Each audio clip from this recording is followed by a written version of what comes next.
Ako po si Miss Winnie at ito ang ating kwento. Te, tingnan mo tong foreigner na to, nauto ko. Oh, talaga? Bakit ngayon mo lang sinabing may mabibiktima na tayo? Nasaan ba para naman makilatis ko?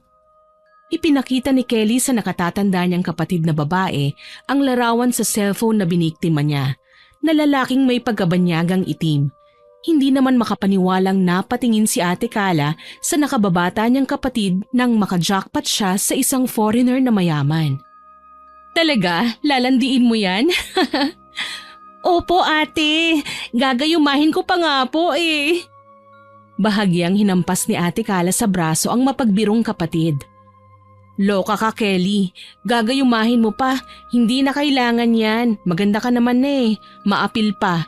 Hindi na natin gagamitan ng kulamang negro na yan.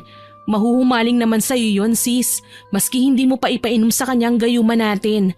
Promise, maniwala ka sa akin. Sapat na tong gandang ito na likha ng ating sining sa dilim. Pilit na napangiti si Kelly, pagak na napatawa. Trust naman ako sa beauty ko, te. Tsaka kitam, para akong nananalamin, no? Mahinang sinampal niya ang dalaga. Sira, ate mo pa rin ako, no? Oh, bakit? Masama na bang tumingin sa'yo, ate? Naaasiwa ako. Nagmana lang naman ako sa'yo, te. Kaya ako sinabing para akong nananalamin. Ayaw mo ba nun? Remember, may lahi tayong mga mangkukulam, sis. Hindi ito ang tunay nating mga itsura. Mahina ngunit nakakatakot ang tinig na paanas niya kay Kelly. Nakakalokang napangisi pa si Ate Kala sa kanyang nakababatang kapatid. Sa bagay nga, te. Diba, si nanay puro bukbok ang face. Nanahimik si Kelly sa pagpintas niya rito sa kanyang magulang. Kahit na, basta maganda tayo, ano ba? Huwag mo nang banggitin ng tungkol sa kulam-kulam na yan, ate ha. Baka bumalik sa dating puro tigidig tong face natin kung ano-anong lumalabas sa bibig mo. Sige na nga, sabi mo sis eh. Ay, teka, parang may tumatawag. Sagutin ko lang, te ha. Ay, baka yan ay negro mong nauto. Gora lang sis. Napatingin pa sa kanya si Kelly na bahagyang lumukot ang itsura. Ate, nangutya ka na naman. Naitirik na lamang ni Ate Kala ang mga mata. Tapos inutusan na lamang niyang damputin ng cellphone.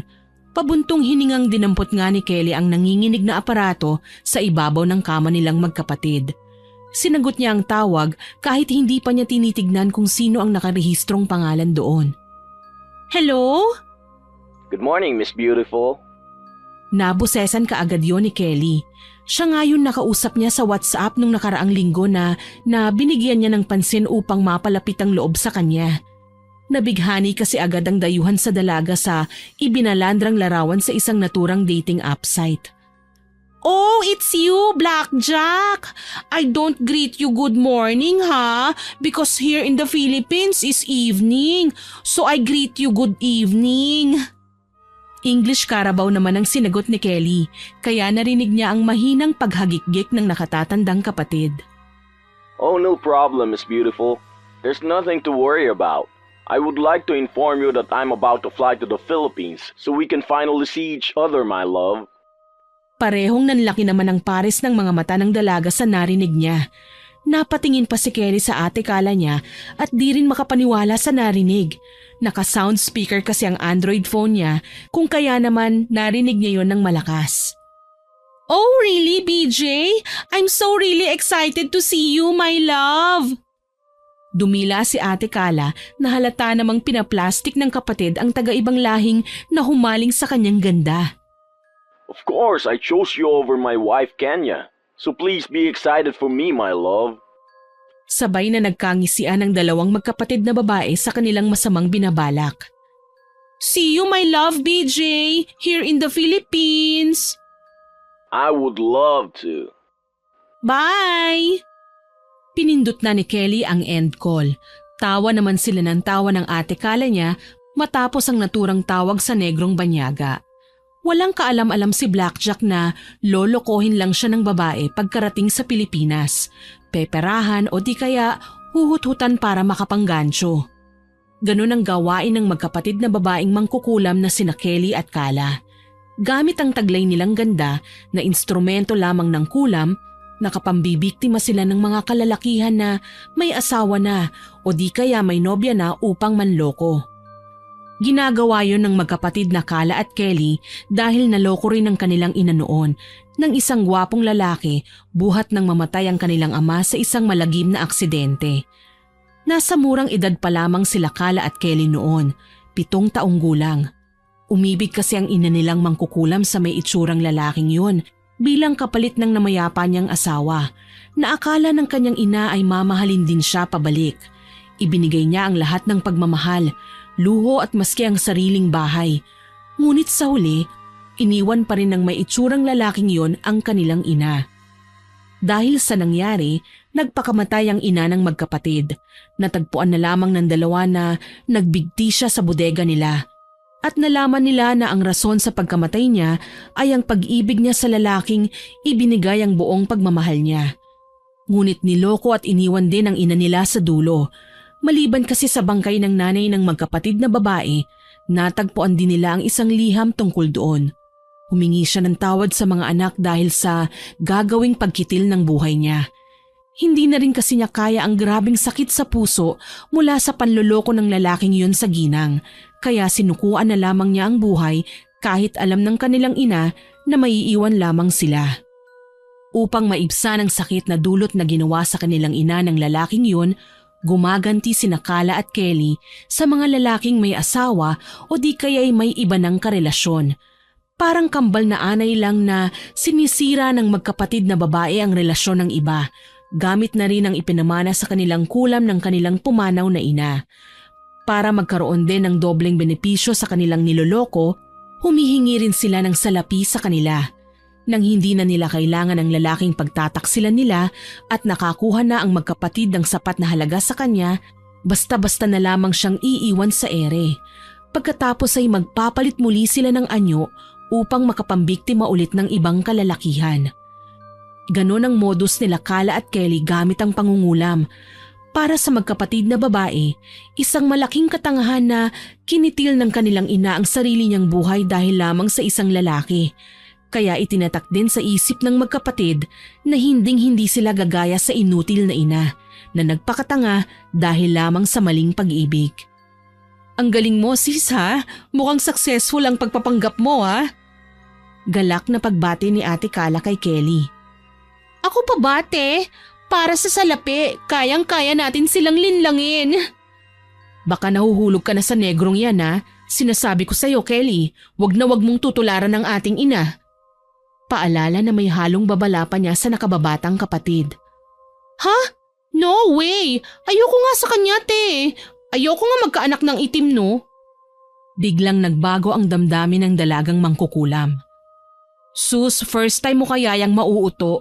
Ang BJ na negro na yan.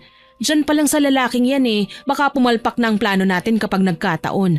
Tandaan mo Kelly, kailangan natin ng malaking salapi sa kanya. Tiba-tiba tayo dyan ha, mayaman yung nabingwit mo. Hindi ako ganong babae, te, no? At saka isa pa, hindi ko kailanman kalilimutan ng mga bata pa tayo nung namatay si nanay dahil lang sa isang lalaki. Siguro iniwan siya dahil pangit si nanay o baka dahil isa siyang mangkukulam. Napakasakit sa atin nun, te na mahusgahan bilang isang anak. Naapektuhan din tayo ng sobra kasi sa kanya tayo nang galing. Parang tinusok ng 1,000 karayom ng sabay-sabay ang may hating dibdib ni Kala nang mapansing nangingilid na sa luha ang mga mata ng kapatid. Kaagad niyang sinaway si Kelly sapagkat ayaw niyang nakikita siya ng ganoon. Huwag ka nang magdrama dyan sis, kaya nga ginagawa natin to diba para mabawasan ang sakit na nangyari kay nanay. Napasinghot muna si Kelly ng uhog bago sumagot na panaka-naka pa rin na humihikbi. Pero te, wala namang kasalanan yung taong lolokohin natin Ngayon ka pa ba nakonsensya? Ginagawa mo na nga masasanay ka rin. Heto ngang isang to, may asawa, madali ko ring mauuto. Mapapaibig ko rin tong parcel rider na to. Kutob ko, malapit na Bantay sarado lang kasi ang commander niya Napakapakailamera. Baka mapurnada pang magiging plano ko ipinakita ni Ate Kala kay Kelly ang larawan na nasa gallery niya na papaibigin niya o tangkadin niyang lokohin. Te, may itsura din ha. Parang kahawig ng bida sa probinsyano, tsaka batang Quiapo. Sino ba yun? Naitirik ni Ate Kala ang kanyang mga mata. Si Coco Martin. Hayun, si Cardo Dalisay. Ikaw talaga, sis. Alam mo yung titulo ng teleserye pero hindi mo alam ang pangalan ng bida. Ikaw yata ang nagmana sa nanay natin na may pagkatanga eh. Grabe ka naman, te. Sorry naman, nakalimutan ko lang po talaga. Sus, palusot ka pa. Syunga ka lang talaga. O siya, kumain muna tayo bago tayo mangahas.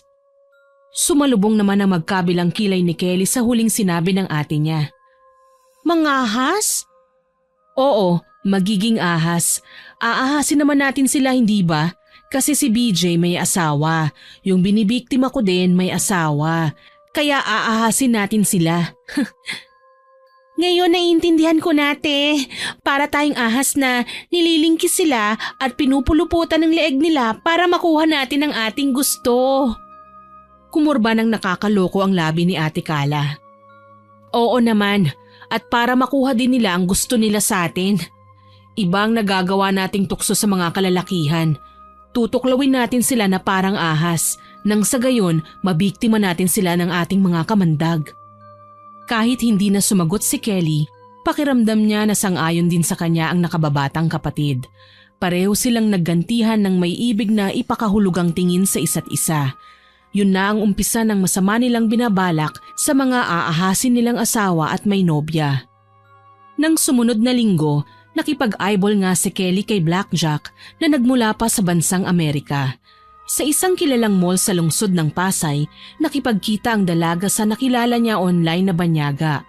Hindi naman nahirapan si Kelly matagpuan si Blackjack. Pagkakita pa lang sa dalaga ng foreigner, umatake na si Blackjack upang sugurin siya ng halik at yakap. Imbis na sumugod din siya, tinakbuhan niya, dahilan upang magtaka ang dayuhan. Hey, Miss Beautiful, my loving Kelly, it's me, BJ. Hey, why are you running away? Please come back! Nakihalubilo si Kelly sa nagkukumpulang mga tao at doon nagtago ng sa gayon hindi na siya mahanap ni Blackjack. Hey, Kelly, please come back! Wait for me! Napangiwi ang dalaga at nag-usal ng dasal na sana hindi siya mahanap ng foreigner na yon. Biglang nabahagang buntot niya na harapin ang nakausap niya sa isang dating app site. Hindi niya mawari sa sarili kung itutuloy ang balak na makipag-usap sa kanya. Pakiramdam niya ay tila mapang-abuso ang itim na banyaga. Nakahinga ng maluwag si Kelly. Sa wakas ay nakatakas na rin siya kay Blackjack. Uuwi na lang siguro ako. Sasabihin ko kay ate na hindi ko na itutuloy ang pakikipagrelasyon ko kay Blackjack. Hindi ko pala kaya. Lalabas na sana ang dalaga sa malaking mall na yon nang marinig niya ang boses ng kanyang Ate Kala sa puno ng kanyang tenga. Kelly, ituloy mo ang pakikipagrelasyon mo sa negrong yon. Tumingala naman si Kelly at hinanap ang boses. Hanggang sa napagtanto agad ng dalaga na ginagamit pala ng Ate Kala niya ang kapangyarihang itim para makausap siya sa pamamagitan ng isip. Ate, ano to? Pinakialaman mo na naman ang librong itim ni nanay? Di ba sinabi ko naman sa'yo ate, sabay nating gagamitin yan? Gusto ko lang malaman kung anong gagawin mo ngayon. At tama nga ako ng hinala. Hindi ka katulad ko, no? Masyado kang mahina para manloko ng mga lalaki. Nang makalabas na si Kelly sa mall na yon, gumilid muna siya at nagtungo sa matataas na halaman. Tinabla na siya ng hiya dahil pinagtitinginan na siya ng mga taong laman ng mall dahil kusang bumubukas ang kanyang bibig na wala namang kinakausap. Pinagkamalan pa siyang may sira sa ulo. Ate, napatunayan ko nang magkaiba nga tayo. Ngayong nararanasan ko na ang ginagawa mo sa ating kapwa, uurong na ako sa ating plano. Hindi pwede, Kelly. Hindi ako makakapayag. Ako ang ate mo, ang nakatatanda mong kapatid. Sa ayaw man o sa gusto mo, susunod ka sa akin. Maliwanag? Napakagat sa pang-ibabang labi si Kelly, dulot sa inis sa kanyang nakatatandang kapatid. Sasagot na sana siya nang marinig ang pamilyar na boses ng negrong taga-ibang bansa. Oh, you're here, my loving Kelly. Napabaligwas ng lingon ng dalaga na halatang gulat ang itsura sa bigla ang pagsulpot ng tinatakasan niyang banyaga. Hindi niya akalaing natagpuan kaagad siya noon kahit sa pinakatagu-tagong lugar na yon ng pinakamalaking pamilihan. Napamura patuloy si Kelly sa isip nang wala sa oras. Nalintikan na! Ikaw nang bahala sa kanya, sis. Kaya mo na yan. Malakas na narinig ni Kelly sa puno ng kanyang tenga ang hagik-gik ng kapatid na tila tawa ng isang batikang mangkukulam. Ikaw ang may kagagawa nito, ano ate? Kaya ako nahanap ng foreigner na to eh. Ginamit mo ang kapangyarihan ng librong itim para matagpuan ako, no? May galit sa tono ng boses ng dalaga. Oh, nagbibintang ka agad eh. Pinakamamahal kong kapatid. Masama yan. Di ba nga mabuti kang tao? Masama ang magbintang nang wala namang ebidensya. Hindi na kailangan ng katibayan, ate. Dahil kitang-kita ko sa mga mata ni BJ ang patunay na kontrolado mo siya. Tinitigan ni Kelly ang mga mata ng itim na banyaga. Kitang-kita niya na sinakop ng dilim ang pares ng mga mata ni Blackjack. Itim na itim yon, habang nakakalokong nakangiti na mas lalong nagpatindig sa kanyang mga balahibo sa buo niyang katawan. Pawiin mo nang malakas na kulam na pagkontrol mo sa katawan ni BJ, ate. Ako nang bahala sa kanya.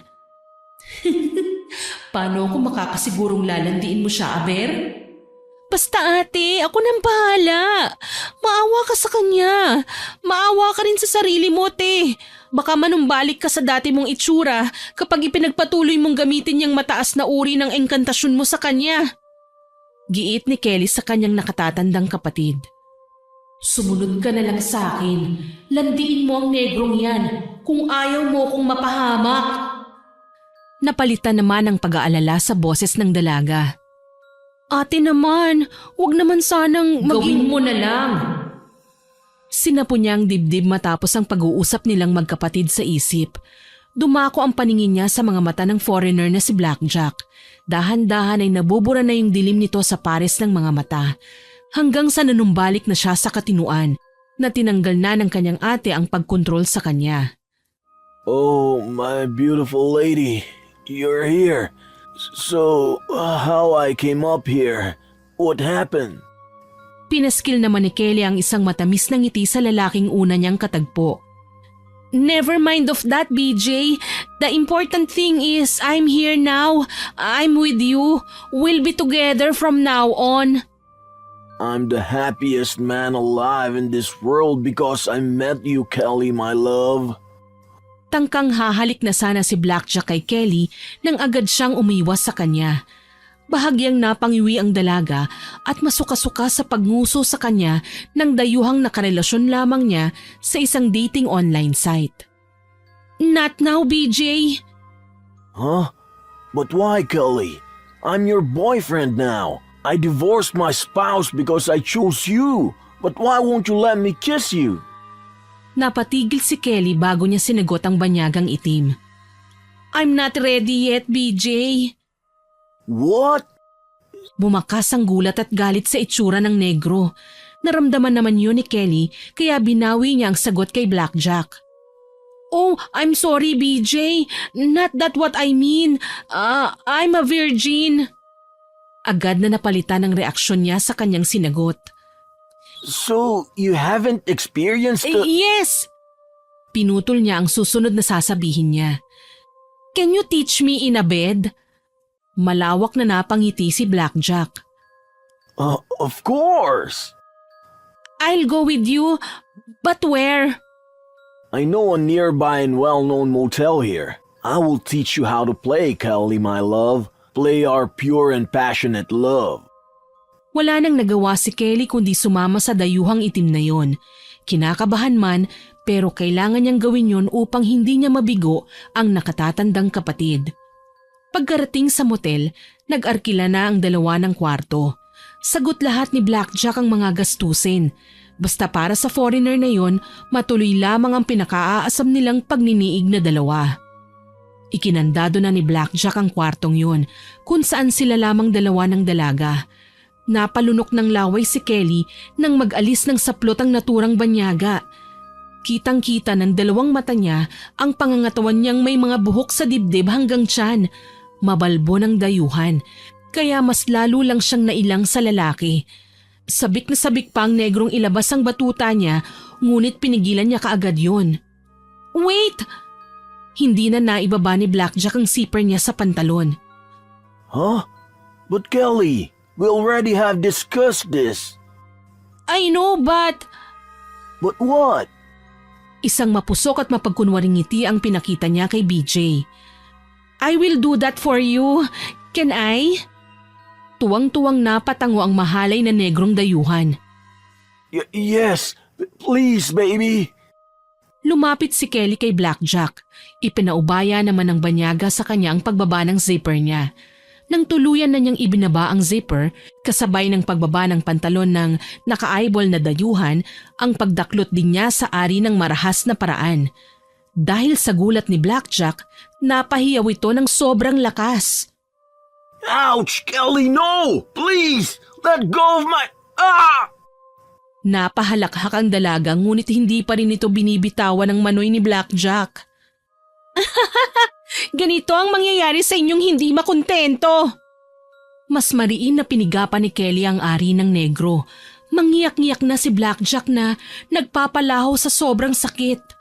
Soundproof naman yung silid na ni-reserve nilang dalawa dahil isa yung pampribadong motel. Kung kaya sinadyang hindi maririnig ang sino mang naghahoneymoon na mag-asawa o magkasintahang uungol o hihiyaw habang nagniniig. My balls! Oh, please, Kelly, let go of me! Ah! Never! Kayong mga lalaking hindi naging tapat sa inyong mga asawa, nababagay lang sa inyo ito, no? Nagsumigaw si Blackjack. Halos matanggal na ang ngalangala ng negro sa sobrang sakit ng pagkakapiga ni Kelly sa bataan niya. I'm sorry, Kelly. I'll never do it again. Please, I'm begging you, let go of me. I'm going back to my wife, Kenya. I'm going back to America. Please, please. Oh, no. Pagaw na tumawang dalaga bago marahas na binitawan ng manoy ng naturang banyaga. Hinang-hina at nanlalambot naman na napahiga si Blackjack at sinapo ang nasaktang ari. Hingal na hingal siyang dumaloy ang luha sa mga mata. You fooled me! I hate you! Punong-puno ng disgusto ang mga mata niya pagkasambit sa kanya. Ha? You hate? So I hate you too, you horny! Isang malakas na sampal ang pinadapo ni Kelly sa mukha ni Blackjack. Sinabunutan pa niya yun at saka pinatitigan niya mata sa mata. Bumuka ang bibig ni Kelly. Inuumpisahan na niya ang engkantasyon upang kontrolin ang pag-iisip niya. Mula sa lumalabas sa bibig ng dalaga sa Latin niyang salita, parang sumirko ang paningin ni Blackjack. Di kalaunan, bigla siyang nawalan ng ulirat. Umalis si Kelly sa pagkakadagan sa hubad na itim na dayuhan, tsaka niya dinuraan sa muka. Hindi mo na maaalalang nangyaring ito pagkagising mo. Hindi mo na rin maaalala kung sino ako. Ang tanging maaalala mo lamang ay yung pinakamamahal na asawang niloko mo. Iniwan mo nang dahil lang sa akin. Bago siya umalis sa motel ay kinuha ni Kelly ang mga dolyares na salapi ni Blackjack sa bag. Tiba-tiba pa nang may mga mamahalin din siyang relo doon. Dinekwat din niya ang credit card niya na naglalaman ng 100,000 piso. Nang makasiguradong ubos na, nalustay na niya ang mga pera ng negro, agaran na siyang sumibat. Nakahinga ng maluwag si Kelly pagkasakay niya sa pinara niyang taxi. Dumiretso siya kaagad sa kanyang ate na nasa kondominium. Oh, you're here, my dear sister. How are you? Salubong ni Ate Kala sa nakababatang kapatid na Kelly na kararating pa lamang galing sa panloloko sa Amerikanong sunog. Huwag mo nga akong ma-English dyan, ate. Nangaasar ka pa dyan eh. Oh, bakit? Anong problema? Hindi na tuloy niya napigilan ng malakas na pagtawa sa pangaasar niya sa kapatid. Akala ko ba English spokening dollar ka na ngayon? Kumusta nga? Hayun, kamunti ka nang sumirit ang dugo ko sa ilong sa pakikipag-usap sa sunog na yon. Di ka na nasanay. Nasa na yung mga nakulimbat mo kay sunog? Agad na nilahad ni Ate Kala ang kanyang palad. Ayos ka rin no? Oh, bakit? May parte ko dyan Nasaan? Bilis na. Napaismid na lamang si Kelly. Tsaka inilabas sa bag niya ang samot-saring dolyares na ninakaw niya kay Blackjack. Tiyempo tayo nito Ang galing mo, Kelly. Oh, eto pa. 5 makikinang na kulay ginto naman na relo ang sinunod niyang inilabas. Ang gara! Nakakainggit ka, sis. Makakabili na tayo nito ng mamahaling sasakyan. Tig-isa tayo. Ngayon, nagampanan ko na ang party ko kay Blackjack. Ikaw naman ate, sino ba yung binibiktima mo? Bumuntong hininga si Kala. Nasabi ko na nga sa'yo to, diba? Yung parcel rider nga. Ay oo, yung kahawig ni Coco Martin. Pero ate, magkakapera ba tayo sa kanya gaya ni BJ? Di ba nga, yung bibiktimahin lang natin yung mayayaman? Napailing siya ng ulo. Hindi tayo magkakapera sa kanya, pero babaero kasi yan. Kailangan ko lang turuan siya ng leksyon. So, niloloko nga lang talaga niya yung asawa niya? I hate that. Baka lapirutin ko lang din ang manoy niya gaya kay Sunog. Ako nang bahala sa kanya. Niloko niya ako nung high school kami dahil sa puro bokbok ang mukha ko noon. Ngayon may alam na tayo na itim na kapangyarihan at nagamit na natin ito upang gumanda tayo. Panahon naman para gamitin ko tong kagandahan ko upang makapaghiganti sa kanya. Kuryosong napatingin si Kelly sa kanya. Ex mo pala siya, te? Malamig na sinagot niya ang kapatid. Oo, aakitin ko siya at sisiguraduhin kong kamumuhian siya ng asawa niya. Nagkatinginan ng magkapatid na may ibig ipakahulugan sa isa't isa. Ilang sandali pa, nagkangisian ang 2 dalaga. Bahagyang may umumbok na tigyawat sa pisngi ni Kala at Kelly pero hindi rin nagtagal naglaho rin yun na parang bula. Nagagamit na kasi nila ang kanya-kanyang kapangyarihang itim sa kanilang binibiktimang kalalakihan. Tingin mo sis, anong pwede kong orderin dito? Di beauty products. Loka, may beauty product na tayo no? Napakamot sa bunbunan si Kelly. Ay, oo nga pala. Gamit ang black magic natin. Alam ko na kung ano yung i-add to cart ko. Heto na lang yung relo. Maagap din namang natanggap yon ng seller. Nang mga sumunod na araw, ipinadala na ng seller yung relo na kinash on delivery ni Kala. Tumawag siya mismo sa agency para yung rider mismo ang ma-assign sa kanilang lugar para ipadala ang kanyang item. Tagumpay naman siya sa kanyang pinlano dahil ang pangalang Zorro Likwanan ang rider na naka-assign para ipadala ang kanyang parcel order. Ngayong araw na yon sis, excited na akong makilala si X.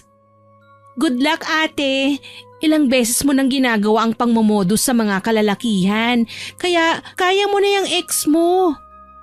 Bandang hapon, pasadong 4:00 ay may bumusinang motor sa tapat ng kondo. Sumilip si Kala sa ibaba. Bumaba ang dalaga na may pagmamadali pero may pag-iingat pa rin. Pinagbuksan niya ang parcel rider na yon. Kayo po ba si Miss Calia San Agustin? Tinanggal ng motorcycle rider ang helmet niya. Nakilala niya agad ang mukha niya. Hinding-hindi pa rin siya nagbabago. May itsura nga siya pero para kay Kala, mukha pa rin siyang manloloko at babaero. Sumilay ang ngiting napaka-plastic sa mga labi ng dalaga. Yes, ako nga. Nice to meet you po, ma'am. Picturean ko lang po. Bali, 1584 po ang item. Natameme ang lalaki nang sa pag-angat ng ulo niya sa kanya para siyang nagyelo na nakatunghay sa kanyang nakabibighaning itsura. Magkano nga po ulit, kuya? Ikaw ba? Magkano ka? Parang na-hypnotize ang parcel rider. Lumitaw ang mapuputing ngipin ni Kala sa banat na yun ng lalaking nakamotor.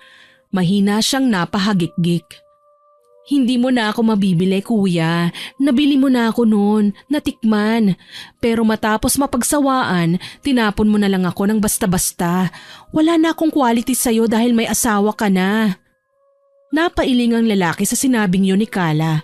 Para bagang may pinaghuhugutan siya sa mga lumalabas sa kanyang bibig. Anong sinabi mo, miss? Kilala mo ba ako?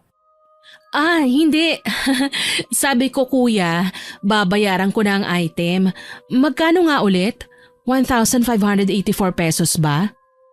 Napakamot sa ulo ang rider. Tumingin ulit siya sa Android phone at chinek ang amount ng item na pinagdideliveran niya. Yes po, ma'am. Sige, sandali lang ha. Pumasok siya saglit sa may kondo. Kinuha niya ang kanyang wallet. Naglabas siya ng 1,000 papel, 500 pisong papel, 50 at puro mamisong barya. Inabot niya yun sa kuyang rider na ex niya. Mabibilang mo na ba yan, kuya? Pasensya na kung puro mamiso ha. Yan lang kasi ang meron ako eh. Yes po, ma'am. Di ko na po bibilangin pala. May tiwala naman po ako sa'yo eh. Bumulong naman ng nakakakilabot si Kala sa hangin. Talaga? Sa magaganda ka lang nagtitiwala? Alam ba ito ng asawa mo? Ma'am, ano pong sinasabi niyo? Maang-maanga na nagpalinga-linga si Kala. Ano? May sinasabi ba ako? Napapilig ulit ng ulo ang lalaki. Wala nga siguro ako narinig. Baka sa pagod ko lang ito. Gusto mo magpahinga ka muna sa loob? Hindi po pwede, ma'am. Marami pa akong kailangan pag-delivera ng mga item eh. Kailangan ko po talaga magmadali. Tanggi ng motoristang rider. Huwag mo nang alalahanin yun. Ako nang bahala sa'yo. Dodoblehin ko ang kita mo dyan. Kung gusto mo, triplehin ko pa eh. Basta ang importante, makapagpahinga ka muna. Tara na. Tila nakumbinsi naman ang lalaki kay Kala. Sabay na silang pumasok na dalawa sa kondo. Nakabuntot lang ang rider sa kanya, papanhik sa magiging kwarto ng dalawa. Ang gara naman po ng kondo nyo. Sa inyo po ba ito, ma'am? Yes, gusto mo sa'yo na lang to? Talaga po, ma'am? Yabang ko, no? Binibiro lang kita. Sayang po, ma'am. Sana totoo na lang po yung biro ninyo. Oo nga pala, ma'am. Hindi pa pala ako nakakapagpakilala. Ako nga po pala si… Zoro, ikaw si Zoro Likwanan. Paano niyo po ako nakilala? Malamang, ikaw ang naka-assign na rider sa akin eh. Makikita ko kagad yon sa shipping information. Malakas na nasapo ni Zoro ang noo. Oo nga pala. Bakit di ko naisip yon? Malamang wala ka na sa katinuan. Nasa bahagi ka na ng aking kapangyarihan.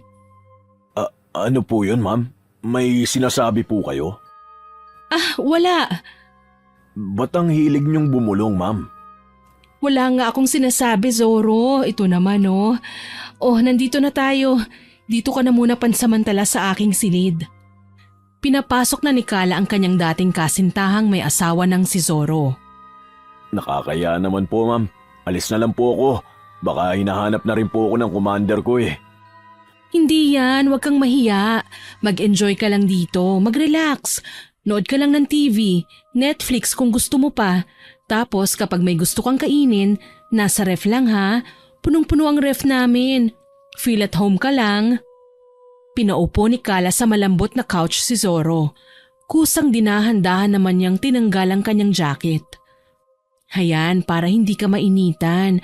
Baka kasi naiinitan ka na eh. O kung gusto mo naman, mas lalo ka pang mag-init.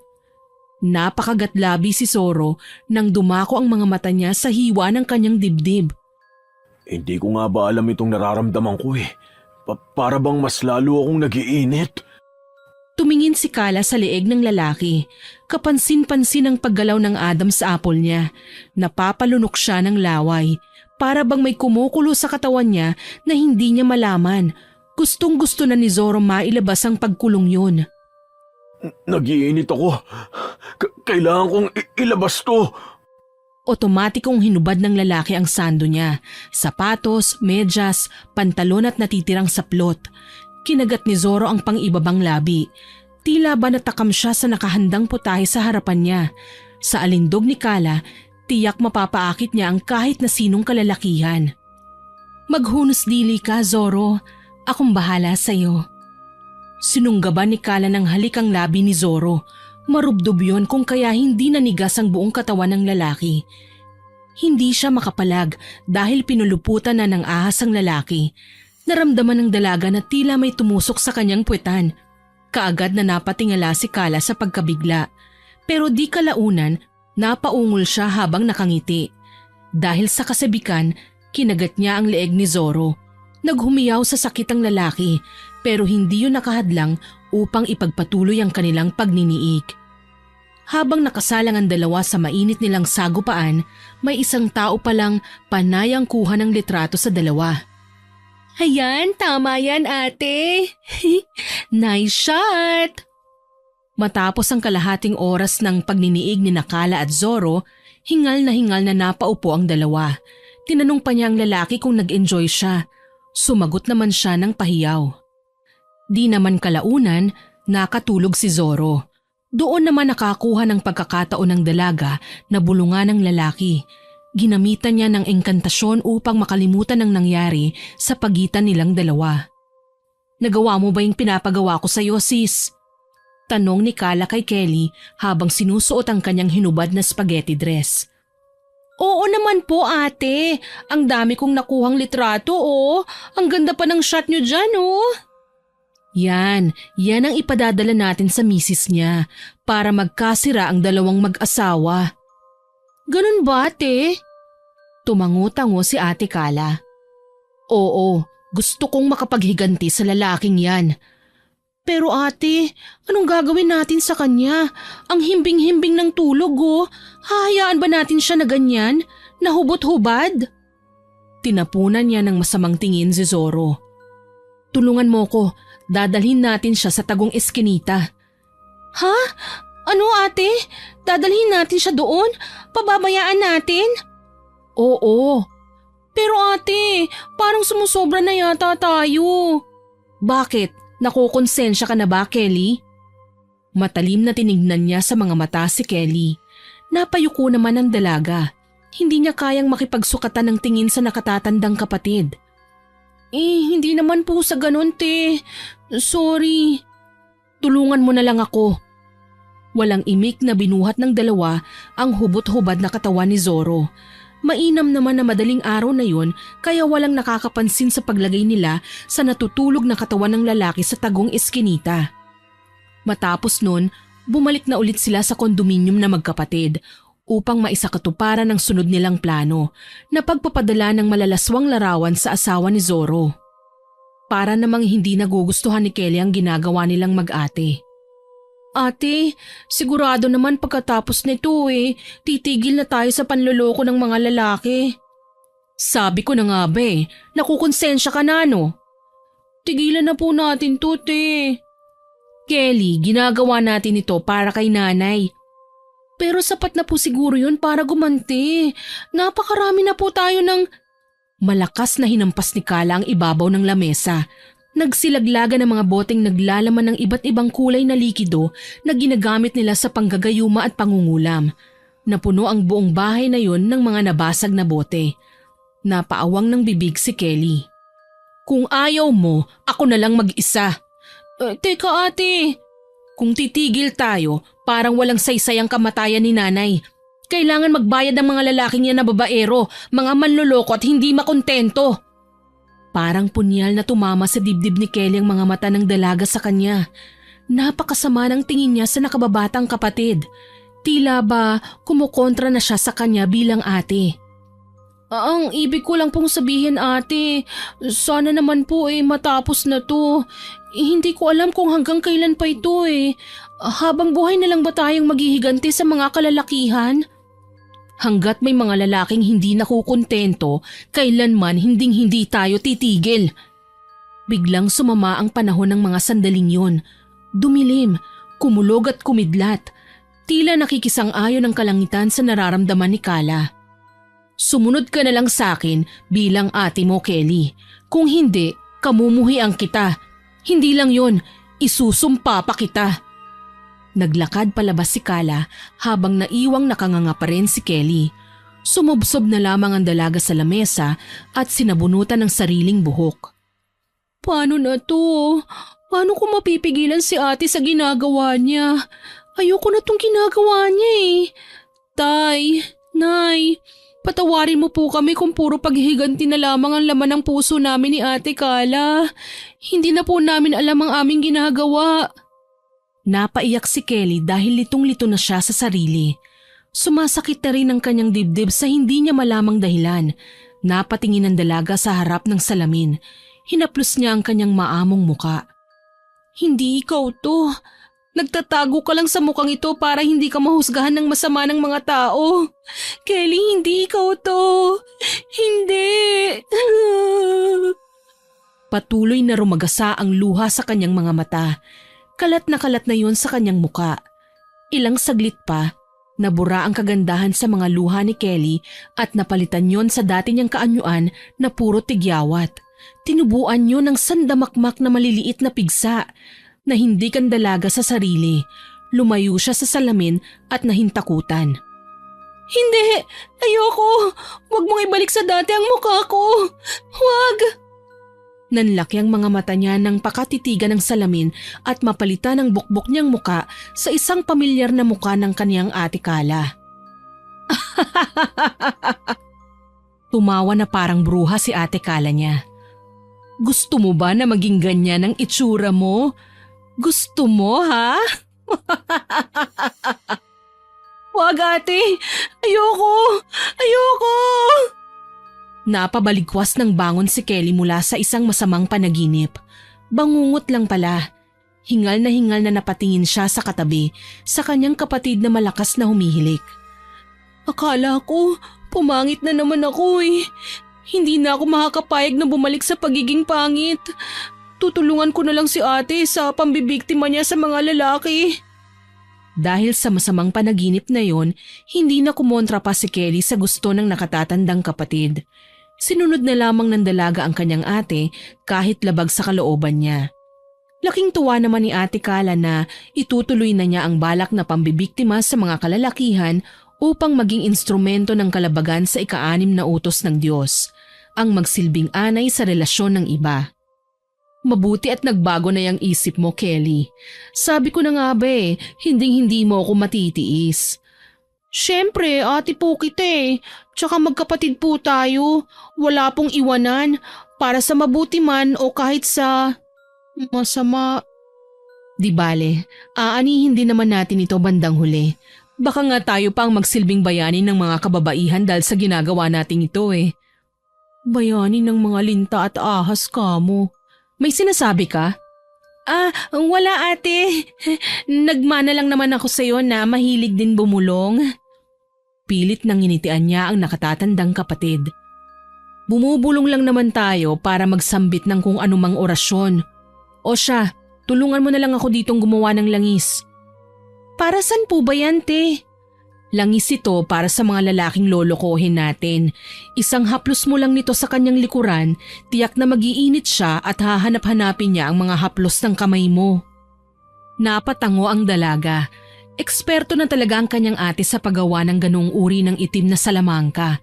Gawa ng nasa nakatatandang kapatid ang itim na libro ng kanilang pumanaw na ina. Pag-aralan mo ito ha, ganito lang ang gagawin mo.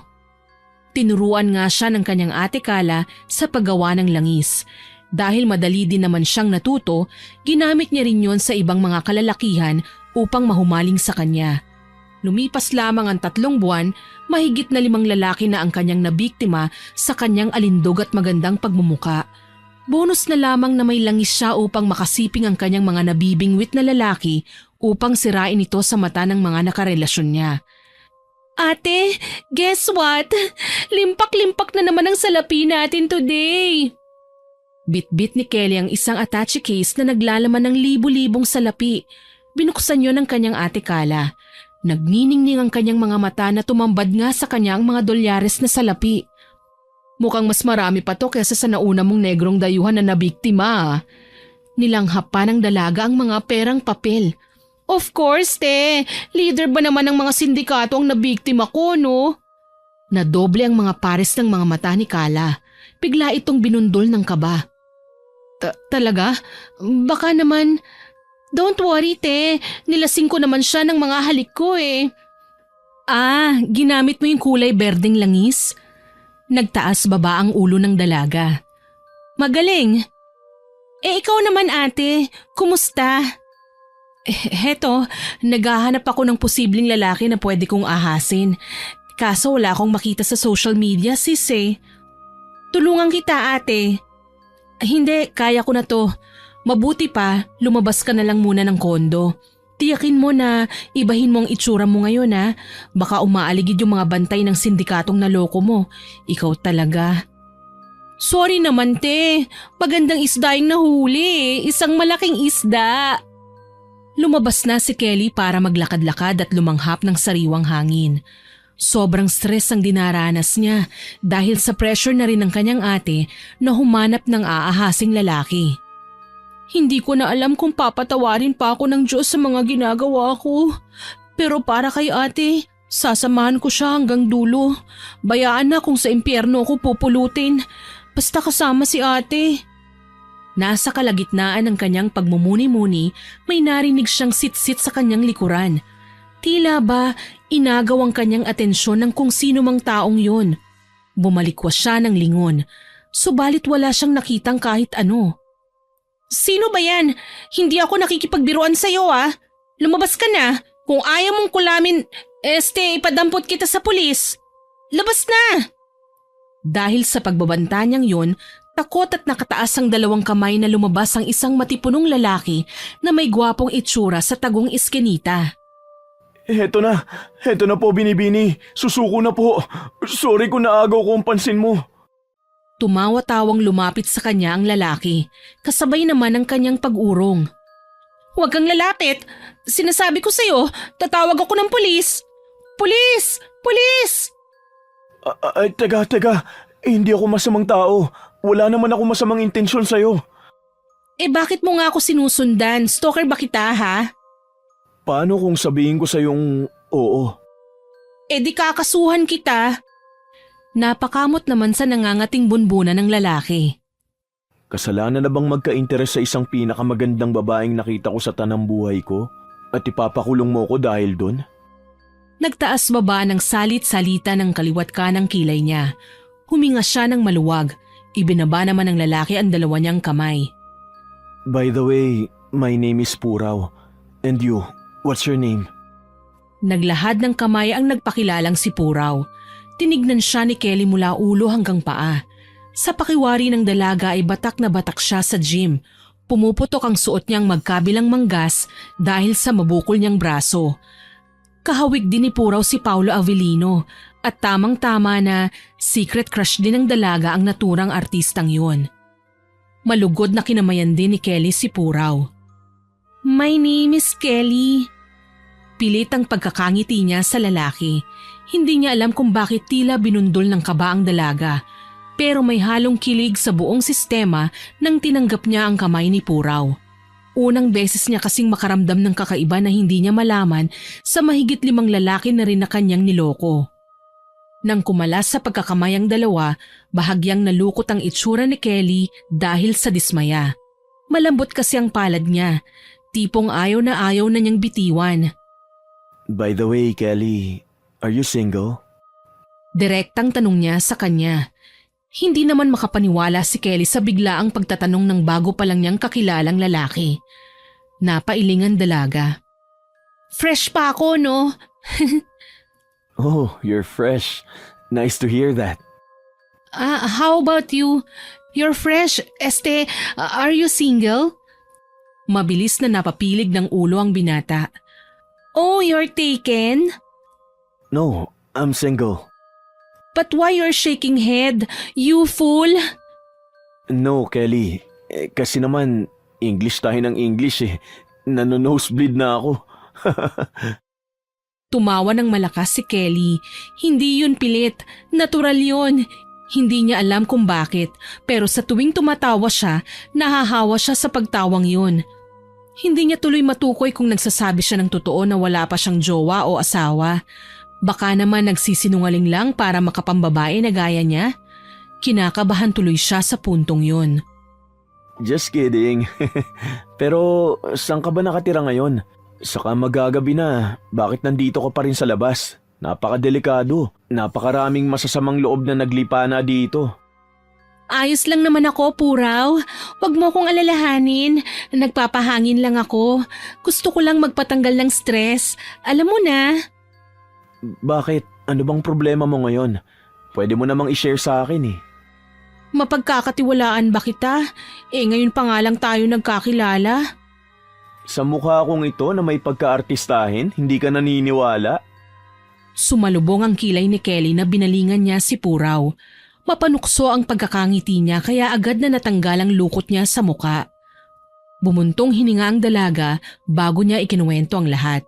Nais niya rin kasing mailabas ang nasa dibdib niya nang sa gayon mabawasan kahit papaano ang dinadala niya sa mangkukulam na kapatid. Sige, ganito. Ipinahayag ni Kelly ang lahat tungkol sa kanya at sa kanyang ate, maski sa kanyang ina at ama na lahi sila ng mangkukulam. Wala na siya sa sarili kahit mabuko siya dahil gusto lamang niyang makapag-open up nang sa gayon gumaan ang kanyang pakiramdam. Hindi niya alam kung anong meron kay Puraw na kakikilala pa lang niya. Pero para kay Kelly, mapagkakatiwalaan siya dahil napakagaan ang pakiramdam niya sa kanya. Ibig sabihin, mga mangkukulam kayo? Ganun? Tapos nambibiktima ka ng mga kalalakihan? Tama ba? Nakayuko pero mahinang tumugon si Kelly na may pagsang-ayon.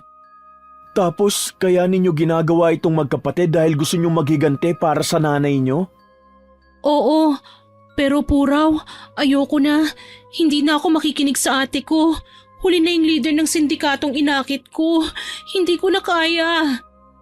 Sumubsob siya sa matipunong dibdib ni Puraw.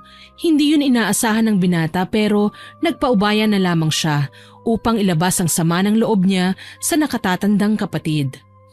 Puraw, tulungan mo ko. Hindi ko na kaya yung pinagagawa ni ate. Ayoko nang mangulam para makasira sa ibang relasyon. Naiintindihan kita. Hinahaplos ni Puraw ang kanyang likuran upang mapatahan. Dahil sa mahal na mahal mong kapatid mo, ginagawa mo yun kahit labag sa kautusan ng Diyos. Napaangat ng ulo si Kelly na nagkalat ang luha sa mga mata. Pinunasan niya ang mga luha sa kanyang muka. Bigla siyang tinablan ng hiya kay Puraw. Ay, sorry. Gusto ko lang kasing ilabas tong saloobin ko eh. Hindi ka ba natakot sa nalaman mo na isa akong mangkukulam? Humihikbing tanong ng dalaga sa binata. Nagkamot muli si Puraw sa likuran ng ulo. Hindi naman. Ha? Bakit? Nag-angat ng ulo ang lalaki at saka pinakatitigan siya sa mapupungay ng mga mata. Dahil alam ko na may mabuti kang puso. Ganun ba? Bahagyang namula ang magkabilang pisngi. Ngayon nalaman mo na napangit ako. Lalayaan mo na ba ako? Sinugod siya ng halik ni Puraw sa labi. Hindi yun inaasahan ng dalaga kung kaya't napamulagat siya. Itinulak siya ng bahagya at nasa po ang bibig. Tingin mo ba lalayuan pa kita ngayong nahalika na kita? Umangat ang labi ng binata na animoy nakakaloko. Bakit mo ginawa yun sa akin, Puraw? Hindi mo pa ba halata, Kelly? Type kita. Gusto kita. Kung mamarapatin mo, pwede ba akong manligaw sa'yo? Pangako, hinding-hindi kita huhusgahan. Mamahalin kita ngayon, bukas at magpakailanman. Itinaas pa niya ang kanang kamay bilang panunumpa, habang ang kanang kamay naman niya ay nasa dibdib. Para bagang may naglalarong paru-paro sa tiyan ng dalaga, hindi kaagad siya nakasagot. Tila ba may pagkailang pero kilig sa kanyang sistema. Ano, Kelly? Sasagutin mo na ba ako? Sige ka, baka magsisi ka. Oo! Malakas na sambit ng dalaga, sabay sa paulit sa bibig. Talaga? Tama ba itong narinig ko? Sinasagot mo na ako? Yes! Woo! Sinasagot na ako ni Kelly! Nahihiyang sinaway ni Kelly si Puraw. Binalot na kasi ng dilim ang buong paligid at baka nakakabulahaw pa ang binata sa mga natutulog sa bahay-bahay na yon. Hoy! Shh! Ano ba, Puraw? Manahimik ka nga. Akala ko ba ligaw pa lang? Hindi pa kita sinasagot, ano ba? Tumigil ka nga. Ha? Ano? Ligaw pa lang ba? Sorry naman. Excited lang. Doon din naman kasi papunta yun eh. Kapwa tuloy nagtawanan ng dalawa. Sinamahan ni Puraw si Kelly ng gabing yun hanggang sumapit ang 12:00. Tuwing papalubog naman ang araw ay nakikipagkita siya sa naturang binata para makipagkwentuhan. Kapag umaga, nambibiktima siya ng mga kalalakihan base sa utos ng kanyang ate Kala. Layunin na sisirain niya ang mga magkakarelasyon bilang kabit. Naisip na rin ni Kelly na lokohin si Puraw, pero sa kabilang banda may parte sa puso't isipan niya na huwag ituloy ang binabalak dahil bukod sa alam na niya ang tungkol sa kanya at sa kanyang pamilya, napamahal na rin siya sa kanya. Sobrang bait ni Puraw at mukhang mapagkakatiwalaan. Nasisiguro din niyang wala siyang ibang karelasyon maliban sa kanya. Kaya naman naging safe haven niya ang naturang binata. Puraw? Kasalukuyan nilang tinatanaw ang papalubog na sikat ng araw. Magka-holding hands pa silang dalawa. Napatingin naman si Puraw sa kanya ng maladkit nang tinawag niya. Bakit ganyan ka makatingin? O bakit? Masama ba? Hindi naman, Puraw. Gusto ko nga na ganyan mo ko tignan eh. Jesus, ang sabihin mo, gusto mo lang talaga ako. Ikaw nga dyan ang unang nagtapat eh. O sige na, mahal. Ikaw na panalo. Bakit nga pala? Nag-umpisang mamula ang magkabilang pisngi ni Kelly bago niya sabihin ang nilalaman ng kanyang damdamin sa lalaking pinakamamahal. Salamat nga pala ah. Ha? Para saan? Sa lahat. Kasi hindi mo ko hinusgahan tsaka nagtitiwala ka lagi sa akin. O bakit? Lulukuhin mo ba ako gaya ng mga nabibiktima mong lalaki? Uy, loyal kaya ako. Bakit ikaw? Lolokohin mo ko? Maski naman ako loyal. Chuchu, siguraduhin mo lang kung ayaw mong makatikim ka sa akin ng kulam. Dumikit si Puraw kay Kelly upang magtama ang kanilang balat sa isa't isa. Huwag mo na akong kulamin. Ulamin mo na lang. Susme, naghanap ka lang ng makakarhyme sa kukulamin. Sus! Bakit? Masarap naman ako Di ba? Natikman mo na ako. 2 beses pa nga eh. Hay nako Puraw, wag mo nang ipaalala. Baka gusto mo ng round 3. Oh, ayos! Kahit round 4, 5, 6 hanggang 10, yaka sa akin yan. Tumayo si Puraw at binuhat si Kelly. Hoy, ano ba? Ibaba mo nga ako.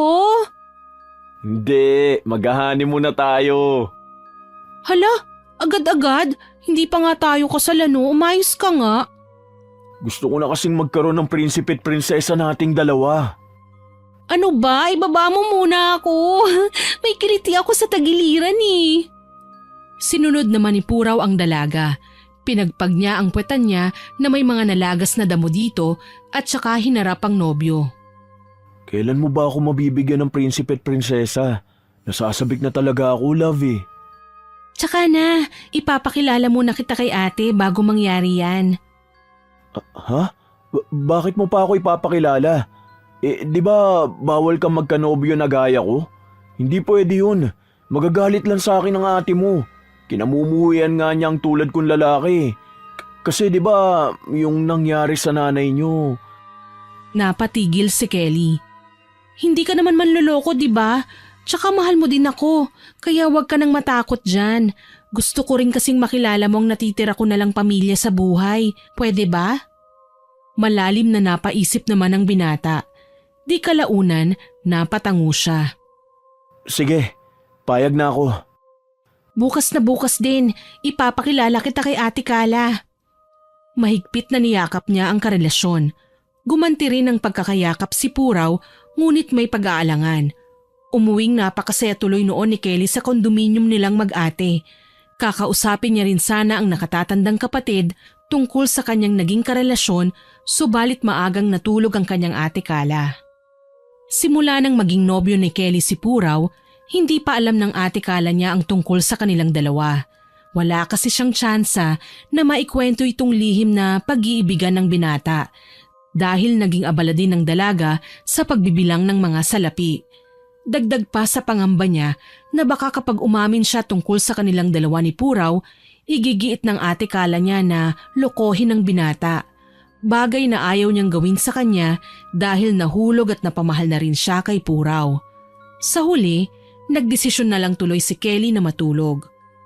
Hayaan mo ate, bukas po, susurpresahin na lang kita na ipakilala ko sa iyo si Puraw, ang lalaking hindi ako hinusgahan at minahal ako ng totoo, sa kabila ng mangkukulam tayo.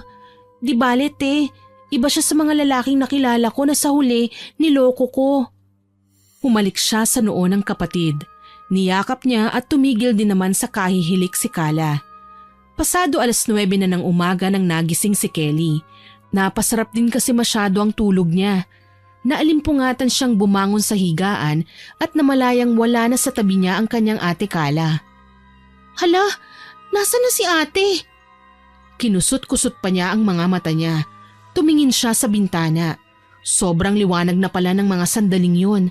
Sambako lang kanyang pagmumuka kung kaya inayos niya munang sarili bago nagpa siyang lumabas sa kondo. Hindi niya kasi mahanap sa loob nun ang kanyang ate Kala. Nakakapagtaka. Lagi naman tuwing magigising ako, madadatnan ko na lang siyang gumagawa ng langis sa silid niya. Bakit bigla na lang siyang wala ngayon? Sinubukan niya pang kontakin ng dalaga. Subalit out of coverage area ang cellphone niya. Nasaan na kaya si ate? Pinag-aalala mo ko Hanggang sa may pumitik na ideya sa kanya. Alam ko na. Ginamit niya ang location tag o parang GPS kung saan matatagpuan ang Android phone ng kanyang nakatatandang kapatid na kanyang bitbit. Di kalaunan, gumana yon. May red point sa Google Map kung saan naroroon ang kanyang ate. Sinundan niya yon hanggang sa maging pamilyar kay Kelly ang lugar na yon. Nilibot niya pa ang buong paligid. Teka, ito yung lugar kung saan kami palaging nagtatagpo ni Puraw Dito pa namin tinatanaw yung papalubog na sikat ng araw kapag maggagabi na. Hindi kaya… Naitutop ni Kelly ang kanyang bibig. Kaagad niyang tinunto ng talampas. Natagpuan nga niya ron si Kala at Puraw na nag-uusap. Kailangan na nating magtaan ng dalawa, Kala. Ha? Bakit? Hindi mo pa nga nakikilala ang kapatid ko Itatanan mo na kagad ako? Kailangan pa ba yun? Ang importante sa ngayon, nag-iibigan tayong dalawa. Hayaan mo na yung kapatid mo. Marami naman na siyang pera Mamumuhay tayo ng payapa na tayong dalawa lang. Malayo sa lungsod na ito. Pero Puraw, si Kelly ang… Shh! Malaki na ang kapatid mo. Iwan na natin si Kelly. Napakuyom ng kamao sa galit si Kelly nang marinig niya ang balak ni Puraw sa kanyang nakatatandang kapatid. Tumindi din ang galit niya nang malaman niyang pinaglalaruan lang ng lalaking yun ang puso nilang dalawang mag-ate.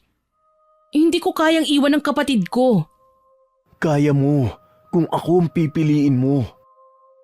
Talaga ba, Puraw? Parang bombang sumabog naman ang paglitaw ni Kelly mula sa likuran ng matabang puno. Hayop ka! Sis, anong ginagawa mo dito? Pinukulan ni Kelly ng matalim na tingin si Puraw bago sa kanyang ate Kala. Ate, yung taong yan! Umalis na tayo dito, Kala! Hinatak ng binata palayo ang nakatatandang kapatid sa kanya. Huwag kang sumama sa kanya, ate! Manlolokong lalaking yan! Dinuro niya pa si Puraw. Napatigil naman si Kala na pilit pa ring hinahatak ng binata. Teka Puraw, makikinig ako sa kapatid ko. Huwag kang maniwala sa kanya, Kala. Sinungaling ang… Ikaw ang sinungaling! Pinutol niya ang sunod-sunod na sasabihin ng binata. Ano ba sis? Hindi kita maintindihan. Hindi ko kayo maintindihang dalawa Magkakilala ba kayo? Oo! Halos magkasabay na sambit ni na Kelly at Puraw. Marahang tumingin na may pag-aalangan si ate Kala niya sa binata. Kilala mo ang kapatid ko? Ipapakilala pa lang kita sa kanya.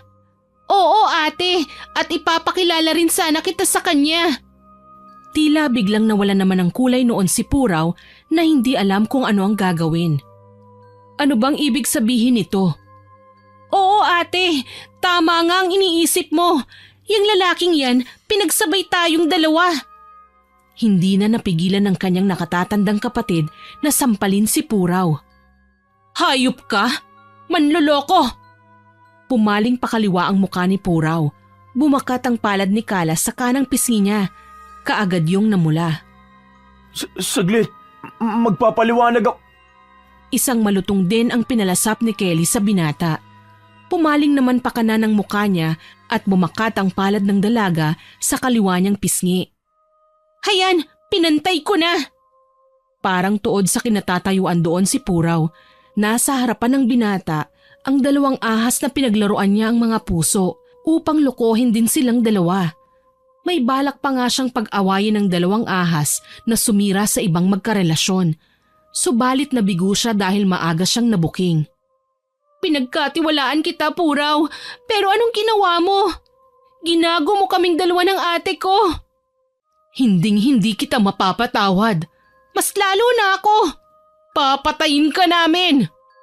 Sabay pa sanang dadaluhungin ng magkapatid ang mapanlinlang na itinuring nilang agila nang ikumpas ni Puraw ang mga kamay at pinahinto silang dalawa.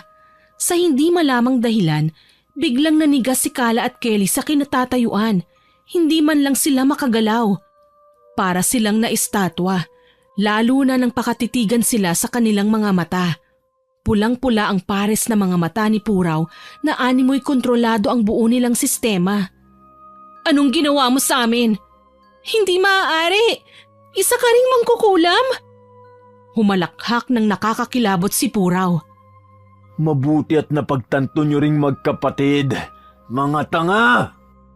Ibinabana niya ang dalawang kamay. Tinangka naman nila Kala at Kelling tumakas sa itim na kapangyarihan ng binata. Subalit hindi pa rin nila nagawa. Pakawalan mo kami! Hayop ka! Hindi ako tanga na kagaya yung magkapatid. Sino ka bang talaga ha? Bakit mo ginagawa to sa aming dalawa? Binalingan niya ng nakakakilabot na tingin sa kulay dugo nitong mga mata ang magkapatid. Wala lang. Gusto ko lang kayong paglaro ang magkapatid. At saka malas-malasan nga naman yung dalawa. Nagmana kayo sa inyong ina na mga tanga! Dahil sa narinig ni Kala at Kelly sa binatang yun, biglang umalsang dugo nila patungo sa kanilang ulo. Anong ibig mong sabihin? Kilala mong nanay namin? Ate, siya ang nang-iwan kay nanay. Ang lalaking yan ang dahilan kung bakit nagpakamatay si nanay. Pagsisiwalat ni Kelly sa nakatatanda niyang kapatid. Muli ulit naglabas ng makapanindig balahibong paghalakhak si Puraw. Yan, tama yan. Mainam naman at ginagamit nyo na ang kukutin yung dalawa. Akala ko susunod kayo sa yapak niya eh, na isang utu-uto, tanga at madaling maloko. Napakawalang puso mo. Bakit mo ginawa sa nanay namin yon ha? Anong ginawa niyang kasalanan sa'yo? Minahal ka lang naman niya. Umibig siya sa'yo simula nang mawala si tatay. Pero anong ginawa mo? Basta-basta mo na lang siyang iniwan. Pinaasa mo siya. Dahil sa'yo, dahil sa kagagawan mo, kaya kami naghihiganting magkapatid sa mga lalaki. Dahil sa'yo, nakasira pa kami ng ibang relasyon. Naging mga parang mga peste kami sa lipunan dahil sa galit at paghihiganti namin sa'yo. Hindi na napigil ng magkapatid ang bugso ng damdamin. Nagpadala na sila sa emosyon. Galit, awa sa sarili, maski pagluluksa sa pangungulila sa kanilang ina. Habang si Puraw nanatili pa ring nakangisi, hindi man lang siya tinatabla ng awa sa dalawa. Tapos ano? Pareho kayong magkapatid na umibig din sa akin? Kung hindi ba naman kayo ipinanganak na estupida, mga madaling magpaloko? Nanloloko na nga lang kayo, nakuha pa kayong lokohin ng isang mangkukulam lang na gaya ko? O ano, best actor na ba ako nito ha? Napaibig ko kayong dalawa. Pero bakit nga? Bakit mo ginawa sa amin to? Bakit? Sa pasigaw at pagalit na tanong na yun ni Kala ay pumikit si Puraw. Sa pagdilat nito, bumalik na din sa dati ang pares ng mga mata niya. Parehong naigupo ng panghihina ang magkapatid. Sumalampak silang dalawa sa damuhan na halos sumubsob na ang mukha nila sa lupa. Ikukwento ko sa inyong lahat kung bakit ko niloko ang nanay nyo. Kahit nangihina ang magkapatid, seryoso nilang pinakinggan ang panig ni Puraw. Tatapatin ko na kayong magkapatid. Unang-una sa lahat, hindi ko ito tunay na anyo. Nagkatinginan sina Kala at Kelly sa isiniwalat ng binata. Sabay na napatanungan dalawa sa isa't isa at sabay ding bumaling kay Puraw, ang lalaking manloloko ng taon. Oo, hindi ito ang tunay kong anyo. Gaya nyo, nagkukubli din ako sa totoo kong pagmumukha. Hinawakan ni Puraw ng buo ang itsura niya. Napaangat ang ulo ng magkapatid na dalaga. Gulat na gulat sila nang masilayan ng tunay na kaanyuan ng lalaking iisa nilang inibig. Animoy napinsala ang itsura ni Puraw. Baluktot kasi ang pagmumukha niya. Deform o sadyang lukot. Baku-baku din ang mga sirang ngipin. Halos lumuwa din ang dalawang mata niya sa di nila malamang dahilan. Bukod pa doon, nakadapa din ang ilong niya na hindi magugustuhan ng ibang mga kababaihan. Halos napangiwi ang magkapatid na dalaga sa totoong itsura ni Puraw. Ngayon nakita nyo ng dalawang magkapatid ang tunay na mukha ko. Ano? Nagbago ba ang pagtingin nyo sa akin? Nagbago na ba ang nararamdaman nyo sa akin? Palibasa, kagaya lang kayo ng inyong ina. Mga tumitingin sa panlabas na anyo ng isang tao. Nagsimula nang maglabas ng saloobin ng binatang pinagkaita ng magandang itsura. High school ako nung makilala ko si Kalidad, ang inyong ina. Magkaklase kami noon. Pareho din kaming pinipintasan dahil sa pangit naming itsurang dalawa. Ang totoo nga niyan, higit nga ako na mas pangit kay Kalidad. Kumpara sa kanya, talagang napinsala ng todo ang aking pagmumukha. May himig na inggit nitong pahayag sa magkapatid. Hindi ko nga alam kung bakit ako pinanganak dito sa mundo. Kung bibigyan lang din ako ng pangit na mukha. Akala ko wala nang kwenta ang buhay ko noong mga panahong yun. Maraming beses na pinili ko magpakamatay pero hindi maaari dahil may pangarap din ako noong mga panahong yun. Hanggang sa nakilala ko nga si Kalidad. Pareho kaming laman ng pamimintas nung panahon naming yun. Dahil nga pareho kaming hindi biniyayaan ng magandang mukha. Naging karamay ko siya. Naging matalik pa nga kami magkaibigan. Kasi kagaya niya, may alam din ako sa pangungulam. Pareho din kasing batikang mangkukulam ang lolo't lola namin. Kaso yun nga, dahil sa malalim namin pagkakaibigan ni Kalidad noon, nahulog na rin ako sa kanya. Ipinagtapat ko kay Kalidad na mahal ko siya. Pero anong ginawa niya? Pinagtabuyan niya ako. Ilang beses ako nakiusap sa kanya na bigyan niya ako ng tsansa para mahalin siya. Kaso kaibigan lang daw ang turing niya sa akin. Sa huli iniwan niya ako matapos naming makapagtapos ng high school. Nagpapadala pa rin ako ng mga liham sa kanya para kausapin niya ako. Kahit na ibalik na lang sa dati yung pagiging magkaibigan naming dalawa. Pero... Umagulgol sa pag-iyak si Puraw. Nakatanggap lang ako ng liham pabalik sa kanya na wag ko na raw siyang guguluhin pa. Kasi may asawa na siya. Tatay niyo yun. Ang pinaka hindi ko pa makalimutan sa kanya. Yung salitang pinandidirihan niya ako. Ayaw na daw niya ako makita pang muli. Tapos pinagsisisihan na daw niyang nakilala niya ako. Alam niyo ba kung gaano kasakit yun? Ha?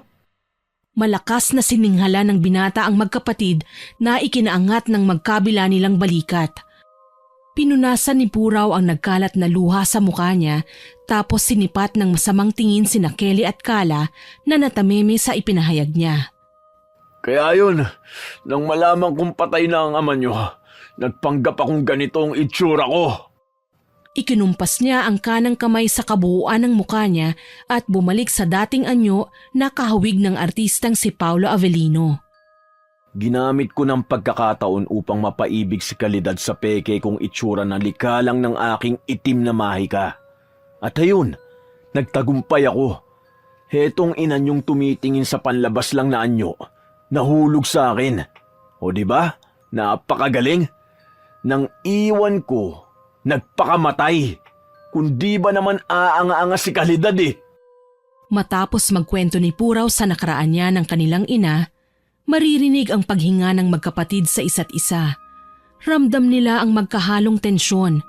Pumalik naman ang kulay dugong mga mata ng binata na nagsasambit na pala ng maikling kataga upang manipulahin sila. Lumalim ang tono ng boses ng binata. Ngayong nalaman nyo na ang nakaraan namin ng inyong ina, panahon naman na siguro upang sumama kayo sa kanya. Pare-pareho lang kayo, mga mapanghusga! Gamit ang kanan at kaliwang kamay, pinaangat ni Puraw sina Kelly at Kala sa ere. Napansin ni Kelly na hindi na siya makahinga. Sinasakal na pala sila sa leeg. Para bang may nakaipit na kung anong mahigpit sa leeg nilang dalawa ng kanyang ate na hindi nila nakikita. Puraw! Bitawan mo kami! Pakawalan mo na kami, ano ba? Mas itinaas sa ere ni Puraw ang magkapatid, lagpas na sa taas ng puno. Namumula ang buong mukha ni na Kelly at Kala. Mukhang tanggap na nila ang kanilang kamatayan sa kamay ng mapanlinlang na si Puraw, ang pumatay din sa puso ng kanilang inang si Kalidad. Ano? May gusto ba kayo sabihin magkapatid sa akin bago ko kayo patayin?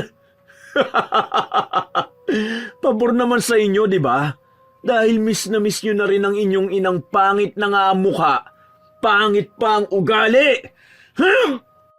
Para bang piniga ng todo ang lieg ni Nakala at Kelly. Halos sasabog na talaga ang ulo nila. Kitang-kita kasi ng magkapatid, nagigil ang kamay ng mabagsik na mangkukulam na si Puraw. Ate, gusto ko lang sabihin sa'yo na mahal kita. Mahal na mahal din kita, bunso. Patawad kung pinipuwersa kitang lokohin ang mga kalalakihan. Nadamay ka pa sa kasalanan ko. Huwag mong sisihin ang sarili mo, ate. Para sa akin, ginawa mo lang to para kay nanay. Kung ito na ang huli, kapatid, pinagsisisihan ko na ang lahat. Mapupugto na ang hininga ng dalawang dalaga. Mas lumalim naman ang pagkakangiti ni Puraw at pinatindi ang itim nitong kapangyarihan. Nakikita nila sa ibaba ang pag-usok ng kulay itim ng buong katawan ng binata. Nag-init sina Kala at Kelly. Para bang napapaso sila't nasusunog. Humiyaw sila sa sobrang sakit. Hindi kalaunan, nakaramdam din sila ng kaginhawahan nang may parang bumulong sa kanila na pamilyar pero malamig na tinig. Nay? Pinapalakas ang loob ng magkapatid. Nanggagaling man sa kailaliman ng hukay ang boses nito, ngunit sapat na yun upang labanan ng manlolokong binata. Biglang lumuwag ang leeg ng dalawang dalagang mangkukulam. Nakatingala pa rin si Puraw pero hindi na siya nakangiti. Napuno ang pagtataka sa itsura niya dahil hindi niya malaman kung bakit tila hindi na gumagana yung engkantasyon sa magkapatid. Anong nangyayari? Bakit nakakaramdam ako ng mabigat sa dibdib ko? Anong... Napabalikwas ng lingon si Puraw. Binulaga siya ng multo ni Kalidad. Dinaluhong siya ng multong ginang, subalit tumagos lang ito sa katawan ng mangkukulam. Nakaramdam ng panghihina ang binata. Hindi naman naglaon, napalingon siya ng may kung anong enerhiya na patungo dito. Nagsasambit na pala ng makapangyarihang Latin si Nakala at Kelly. May nabubuong puting liwanag sa kamay ng dalawang dalaga. Palaki yon ang palaki, hanggang sa bitiwan nila yon patungo sa mangkukulam na si Puraw. Para sa aming ina! At para sa aming dalawang magkapatid na niloko mo! Hetong sayo! Hiya! Hindi yun inaasahan ni Puraw. Tangkang iiwas sana siya sa malaking enerhiya na pinakawalan ng magkapatid, ngunit huli na. Natamaan na siya ng malaking puting liwanag. Hindi! Ah! Tumilapon ang magkapatid sa malayo matapos ang pagsabog na yon. Sa pagwawakas ni Puraw na tuluyan ng naging abo, ang pagwawakas na rin ng pambibiktima ng magkapatid na sina Kala at Kelly sa mga kalalakihan. Tumayo ang dalawa at pinagpag ang suot nilang kamiseta. Nagkatinginan ng dalawa sa isa't isa. Tawa sila ng tawa nang walang humpay sa kani-kanilang itsura. Pangit ka na ulit, sis! Oo nga, te. Pangit ka na rin. Hagalpakan lang sila ng tawang dalawa. Matapos kasi ang tagpong yun at pakikipagsagupa sa mabagsik na mangkukulam na si Puraw, isang malaking aral ang natutunan ng magkapatid. Iyon ay kung paano makontento sa ibinigay na itsura sa kanila ng Panginoon. Tuluyan na silang magbabagong dalawa. Babawi sina Kala at Kelly sa mga niloko nilang lalaki. Babalikan nila ang mga lalaking yun upang hindi lokohin muli at maging mga kabit nila kundi para humingi ng tawad. Matapos nilang magawa yun, papasukin naman nila ang simbahan.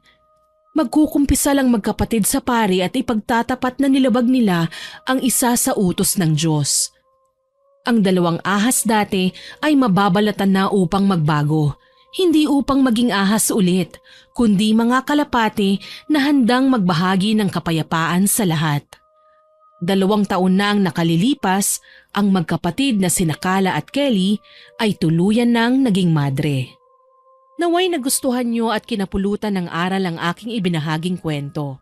Hanggang sa muli, ako po si Miss Winnie na nagpapasalamat sa inyong pakikinig.